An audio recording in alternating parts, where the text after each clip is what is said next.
আসসালামু আলাইকুম প্রিয় দর্শক, বরাবর মতো আমি এখন একটা বাড়ির ছাদে আর এখানে আসছি এই দুটো এসি রিপেয়ারিং করব।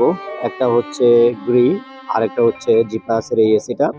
তো আমি আজকে কোনো এসি নিয়ে কথা বলবো না। আমি এখন যে বাড়ির ছাদে আছি দেখেন, এখানে বাড়ির মালিক দুইটা সোলার প্যানেল বসাইছেন এখানে। তো আরবের কোনো দেশে বিদ্যুতের ঘাটতি নাই, কোনো লোডশেডিং নাই, তবু উনি কেন এটা বসাইলেন আমি ওনাকে জিজ্ঞেস করলাম। তো উনি উত্তর দিলেন যে ওনার বাড়িতে যে মাসিক বিদ্যুতের বিল আসে ওইটাকে কমানোর জন্য উনি এই সোলার প্যানেল বসাইছেন।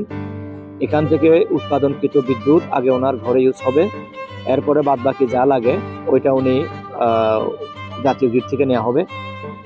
তো এইভাবে ওনার বিদ্যুৎ বিলটা অনেক সাশ্রয় হয়ে যাবে, ওই জন্য উনি এটা বসাইছেন। আর এই সোলার প্যানেলের সাথে কোনো ব্যাটারি নেই যে এখানের উৎপাদনকৃত বিদ্যুৎটা রিজার্ভ করবে। বাড়ির মালিক যদি বাড়িতে না থাকে তাহলে এখান থেকে উৎপাদনকৃত সেই বিদ্যুৎ সেটা সরাসরি জাতীয় গ্রিডে যুক্ত হয়ে যাবে। তো মূলত উনি এই জন্য বাড়িতে সোলার প্যানেল বসাইছেন।